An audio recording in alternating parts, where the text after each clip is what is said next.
تخلیق کی حقیقت میں دل ایک بہت صاف اور شفاف چیز کا نام ہے جس میں کسی قسم کی غلاظت نہیں ہوتی، اور حواس خمسہ باہر سے اس کو نوٹیفیکیشنز دیتے ہیں۔ کبھی آنکھ دیکھتی ہے اور پھر دل کو بتاتی ہے، اور کبھی انسان کی وہ آنکھ سے دیکھی ہوئی چیز اس کے دماغ میں ٹھہر جاتی ہے، اور پھر وہ دماغ جو ہے وہ میسج بھیجتا ہے دل میں، اور دل پھر اس کی غلاظت سے ناپاک ہو جاتا ہے، اور اس کی غلاظت کو ایکسیپٹ کرنے کے بعد وہ بہت ساری خرابیوں کا شکار ہو جاتا ہے۔ اور پھر حدیث مبارکہ میں بھی یہی آتا ہے، یہ تینوں چیزوں کا ایک کنیکشن ہے۔ آنکھ پہلے دیکھتی ہے، پھر وہ میسج کنوے کرتی ہے اپنے اس کے دماغ میں، پھر اس کے بعد وہ دل میں آتی ہے، اور دل میں پھر وہ چیز راسخ ہو جاتی ہے، وہ ایک مکمل ارادہ بن جاتا ہے، اور پھر حواس خمسہ یہ ساری چیزوں کو لے کر دل تک پہنچاتے ہیں۔ حدیث مبارکہ میں جیسا کہ آتا ہے، اللہ کے رسول صلی اللہ علیہ وسلم کا فرمان ہے، آپ نے فرمایا، حضرت نعمان بن بشیر رضی اللہ تعالیٰ عنہ سے روایت ہے، الا وان فی الجسد مضغۃ، آپ نے فرمایا کہ جسم میں ایک چھوٹا سا ایک ٹکڑا ہوتا ہے، اذا صلحت صلح الجسد کلہ واذا فسدت فسد الجسد کلہ، وہ جو ایک چھوٹا سا آرگن اور چپ اللہ تعالیٰ نے انسان کے سینے میں رکھی ہوئی ہے، بس اسی سے انسان کی خرابی ہو جاتی ہے، اور پورے کا پورا جسم انسان کا خراب ہو جاتا ہے، اور انسان بالکل ہی صراط مستقیم سے ہٹ جاتا ہے۔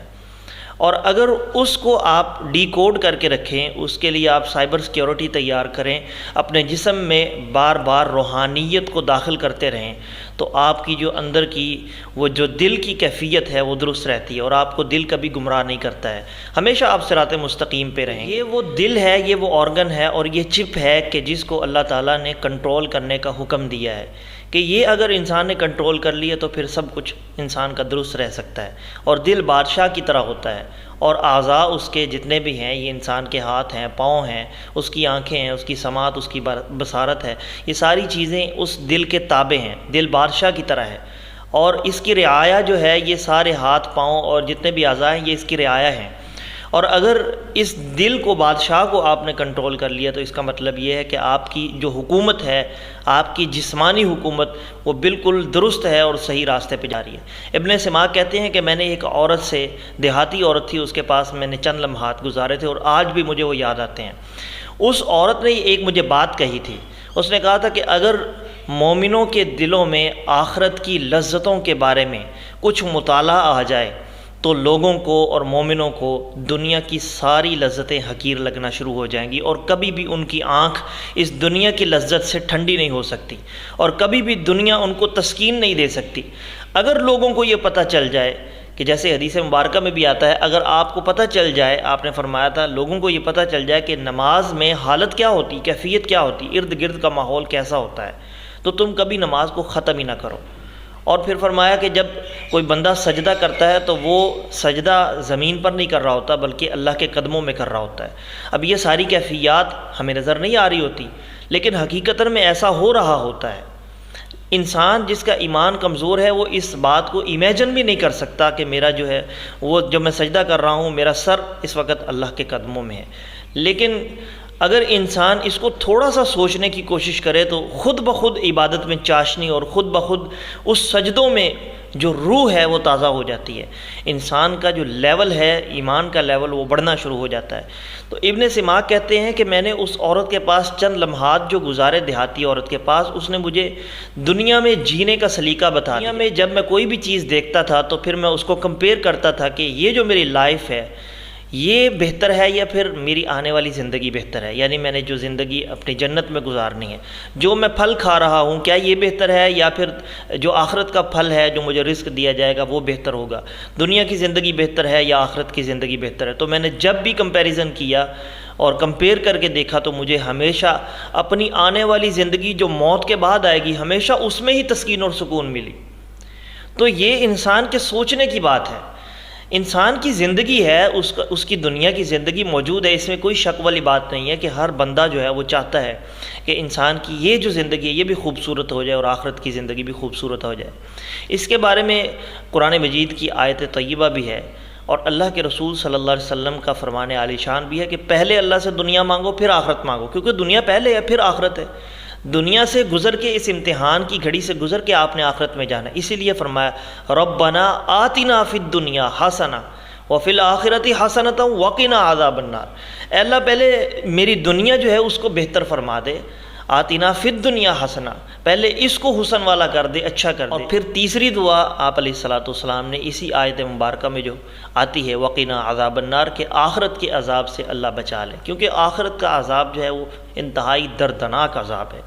اور اس کو فیس کرنے کی اور اس کو برداشت کرنے کی ہم میں قوت اور سکت نہیں ہے، اتنی ہمت نہیں ہے کہ ہم اس کو تھوڑا سا بھی برداشت کر سکیں۔ ابو الخیر التیناتی فرماتے ہیں کہ انسان کبھی آخرت کی زندگی کو سوچنا ہی شروع کر دے، کبھی وہ اکیلا بیٹھ کے آخرت کی زندگی کے بارے میں سوچے اور امیجن کرے کہ جنت کیسی ہوگی، میری آخری لائف کیسی ہوگی، میرے مرنے کے بعد میرے حالات کیسے ہوں گے، اور پھر مجھے کون کون سی نعمتیں دی جائیں گی، اور مجھے اللہ تعالیٰ کن کن نعمتوں سے نوازیں گے۔ تو وہ راحتیں جو انسان کو اللہ تعالیٰ نے جن کا وعدہ کیا گیا ہے، جن کا وعدہ اللہ تعالیٰ نے مخلصین سے، محبین سے اور مومنین سے کیا ہے، ان وعدوں کو اگر انسان سوچنا شروع کر دے تو دنیا پھیکی پڑ جاتی ہے۔ اگرچہ انسان کو دنیا بڑی محبوب ہے، ہر چیز اس کی پیاری لگتی ہے اور اس کی لذتیں انسان کو چھوڑنے کا جی نہیں چاہتا ہے، لیکن اس کے باوجود ایک دفعہ جب انسان یہ ساری چیزیں سوچتا ہے کہ میں نے جنت میں جانا ہے اور وہاں کیسا ماحول ہوگا، آرٹیفیشل انٹیلیجنس نے جو امیجینیشن کی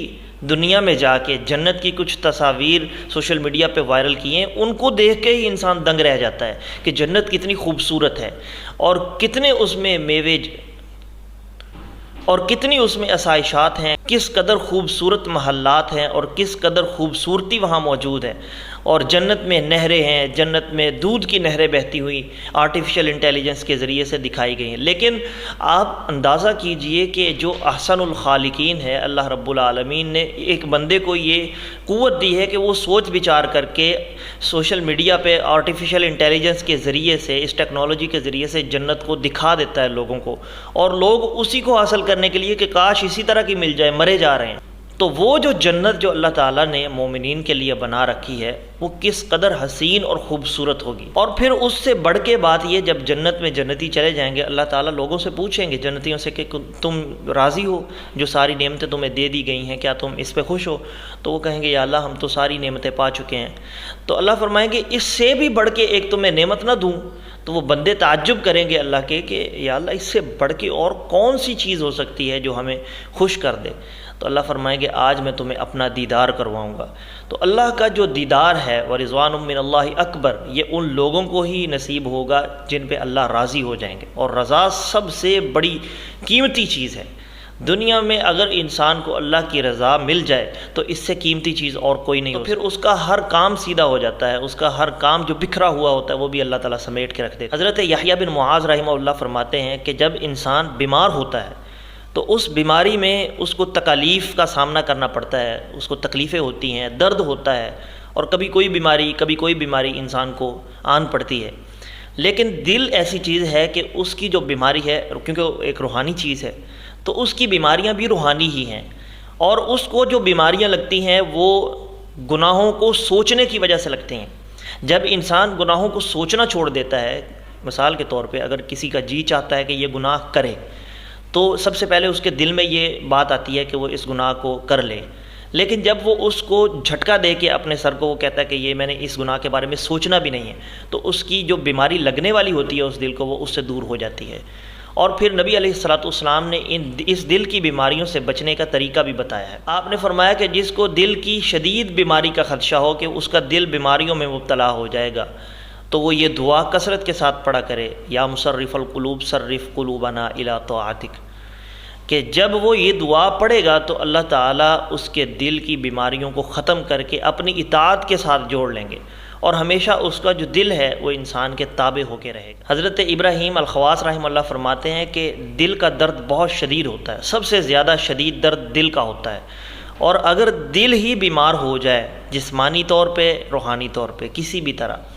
اگر روحانی طور پہ انسان کا دل بیمار ہو جاتا ہے تو درد سے بھی زیادہ تکالیف اس کو ہوتی ہیں، اس کو ڈپریشن ہوتا ہے، دل اس کا مضطرب رہتا ہے، تو انسان کے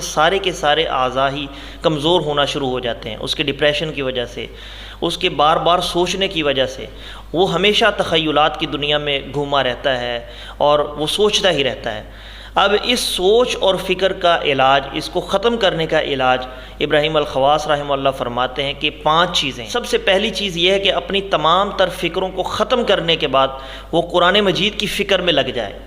روزانہ تھوڑی سی اس کی تلاوت شروع کر دے۔ اس کو فکر ہونی چاہیے کہ میں نے قرآن مجید کا کچھ حصہ جو ہے وہ تلاوت کرنا ہے۔ جب اس کی یہ فکر ہوگی تو دوسری فکروں سے اس کی جان چھوٹ جائے۔ اور دوسرا اس نے جو کام کرنا ہے وہ پیٹ کو خالی رکھنا ہے۔ جب انسان کا پیٹ خالی رہتا ہے تو اس کی خواہشات نفس جو ہیں وہ دبی رہتی ہیں، اور جب خواہشات نفس اس کی دبی رہتی ہیں تو انسان پرسکون رہتا ہے، اس کو زیادہ ٹینشن اور ڈپریشن نہیں ہوتا۔ اور پھر جب اس کا پیٹ حرام سے پاک رہے گا، حلال کی برکت کی وجہ سے اللہ اس کی ڈپریشن کو، اس کی بیماریوں کو دور کر دیتے ہیں۔ تیسرا کرنے والا کام یہ ہے کہ وہ رات کو کثرت کے ساتھ اللہ کو یاد کرے۔ جب وہ مستقل مزاجی کے ساتھ ایک کونے میں بیٹھ کے مسجد میں یا اپنے گھر میں اللہ کو یاد کرے گا تو اللہ اس کو یاد کریں گے۔ اللہ فرماتے ہیں جو کوئی میرا بندہ مجھے یاد کرتا ہے میں پھر اس کو یاد کرتا ہوں، اپنی بھری مجلس میں اپنے فرشتوں کی موجودگی میں اس کا تذکرہ کرتا ہوں۔ تو اللہ رب العالمین جب اس بندے کو یاد رکھیں گے تو یہ کیسے ہو سکتا ہے کہ اللہ اس کو اتنا یاد رکھیں اس کے باوجود وہ بیماریوں میں مبتلا رہے اور وہ پریشانیوں میں مبتلا رہے؟ اللہ اس کی ساری پریشانیوں کو پھر دور فرما دیتے ہیں۔ اور چوتھی چیز یہ ہے کہ انسان کو چاہیے کہ عجز اور انکساری کے ساتھ ہر شخص کے ساتھ معاملہ کرے، اور خصوصاً سحری کے وقت بار بار اٹھا کرے، ہر روز اٹھنے کی عادت سحری کے وقت بنائے تاکہ وہ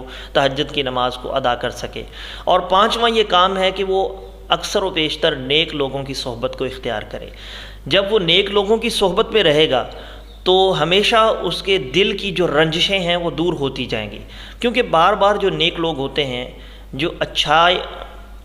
اچھائی پر مبنی گفتگو کرنے والے لوگ ہوتے ہیں، وہ ہمیشہ ہر بات پہ اللہ کی بات کرتے ہیں، ہر مجلس میں اللہ کی بات کرتے ہیں۔ اور پھر ایسا ہوتا ہے بعض اوقات کہ انسان پاس بیٹھا ہوتا ہے، بہت پریشان ہوتا ہے، ڈپریشن میں ہوتا ہے، کسی اللہ والے کی زبان سے کوئی ایسی بات نکلتی ہے، انسان فوراً سوچتا ہے کہ یہ وہ بات ہے جو میں ہفتے سے سوچ رہا تھا اور اس کا حل اس بندے کی زبان سے مجھے مل گیا۔ اور عموماً ایسا ہوتا ہے کہ لوگ سمجھتے ہیں کہ استخارہ کرنے کی وجہ سے انسان کو خواب آتا ہی آتا ہے۔ ایسا نہیں ہوتا کہ ہمیشہ خواب ہی آئے۔ یہ خواب آنا یہ بھی ایک اللہ تعالیٰ کی طرف سے عنایت ہے، کچھ لوگوں کو خواب آتا ہے، لیکن اکثر اوقات ایسا ہوتا ہے کہ انسان کو کوئی نہ کوئی اشارہ مل جاتا ہے۔ استخارہ کرنے کی وجہ سے انسان اپنے گھر سے نکلتا ہے تو کوئی واقعہ ایسا اپنی آنکھوں سے دیکھتا ہے کہ اس کو استخارے کا حل مل جاتا ہے، یا کسی مجلس میں بیٹھا ہوتا ہے تو کسی کی زبان سے کوئی ایسی بات نکل پڑتی ہے کہ انسان سوچتا ہے کہ یہ وہ بات تھی، یہ وہ پوائنٹ تھا کہ جس کو میں ہفتہ ہو گیا تھا سوچ رہا تھا اور میرا حل نہیں ہو رہا تھا۔ اور بعض لوگ استخارہ لوگوں سے کرواتے ہیں بجائے اس کے کہ خود کریں، اور مستند اور سنت طریقہ یہی ہے کہ جو پریشانی جس کو ہو وہ اپنے لیے استخارہ کرے۔ تو استخارہ کرنے سے اللہ تعالیٰ اس کی پریشانیوں کو دور کر دیتے ہیں۔ یہ اللہ سے ایک مشورہ ہوتا ہے۔ جب انسان اللہ سے مشورہ کرتا ہے، باقی سب کو چھوڑ کے، پوری کائنات کے لوگوں کو چھوڑ کے اللہ سے مشورہ کرتا ہے، تو اللہ کہتے ہیں میرا بندہ میرے پاس آیا ہے، تو یہ کیسے ہو سکتا ہے اللہ اس کو غلط مشورہ دے دے؟ اس آیت مبارکہ کی عموماً لوگوں کو سمجھ نہیں آتی ہے کہ اللہ تعالیٰ ہی لوگوں کو گمراہ کرتے ہیں اور اللہ تعالیٰ ہی لوگوں کو ہدایت دیتے ہیں۔ اور حدیث مبارکہ میں بھی آتا ہے کہ لوگوں کے دل اللہ تعالیٰ کی 2 انگلیوں کے درمیان ہیں، وہ چاہے دائیں جانب پھیر دے یعنی صراط مستقیم کی طرف، اور چاہے تو بائیں جانب پھیر دے یعنی گناہوں کی طرف۔ تو اس حدیث مبارکہ اور اس آیت مبارکہ کی عموماً لوگوں کو سمجھ نہیں آتی، اور وہ یہ سمجھتے ہیں کہ نعوذ باللہ ہمارے ساتھ کوئی ظلم ہو رہا ہے، اللہ تعالیٰ جب چاہے ہمارے دل کو پھیر دے گناہوں کی طرف اور ہم گناہ گار ہو جائیں۔ بات یہ ہے کہ اللہ تعالیٰ قرآن مجید میں کہتے ہیں کہ ہدایت اس کو ملتی ہے کہ جو ہدایت لینا چاہتا ہے۔ جب کوئی شخص گناہوں کی طرف جانا چاہتا ہے، وَزَيَّنَ لَهُمُ الشَّيْطَانُ، شیطان اس کے لیے اس گمراہی کو مزین کر کے دکھا دیتا ہے، خوبصورت بنا کے دکھاتا ہے۔ جب کوئی شخص کسی نیکی کی طرف جاتا ہے تو شیطان اس کو پکڑتا ہے، کھینچتا ہے، روکتا ہے۔ جیسے کہ حدیث مبارکہ میں آتا ہے، اللہ کے رسول صلی اللہ علیہ وسلم نے فرمایا کہ میں تمہیں تمہارے پلوؤں سے پکڑ پکڑ کے کھینچتا ہوں جنت کی راستے کی طرف اور جنت کی راہ کی طرف۔ تم وہ پروانے ہو کہ جو شمع کے ارد گرد جلتے جاتے ہو اور میں تمہیں ہاتھوں سے ہٹاتا جاتا ہوں، لیکن اس کے باوجود تم اس آگ میں جھونکے جا رہے ہو، بھاگتے ہوئے جا رہے ہو۔ تو اس سے یہ پتہ چلتا ہے کہ انسان جب خود بخود رغبت اختیار کرتا ہے گناہ کی طرف تو پھر اللہ بھی اس کی رسی کو ڈھیلا چھوڑ دیتے۔ دیکھتے ہیں کہ یہ کہاں تک اس کی رسی جو ڈھیلی چھوڑی ہوئی ہے کہاں تک بھاگتا ہے، کہاں تک دور جاتا ہے۔ اور یہ بہت بڑی عنایت ہے اللہ کی کہ کبھی دور جا کے انسان ایسا دھچکا اس کو لگے، ایسا جھٹکا اس کو لگے، قدرت کا کوئی شاہکار دیکھ لے اور پھر اللہ کی طرف پلٹ آئے۔ وَأَنِيبُوا إِلَىٰ رَبِّكُمْ وَأَسْلِمُوا لَهُ، بلکہ اللہ رب العالمین کی رحمت اتنی وسیع ہے، اللہ اس بندے کو دوبارہ نیکی کے راستے پہ گامزن کر دیتے ہیں۔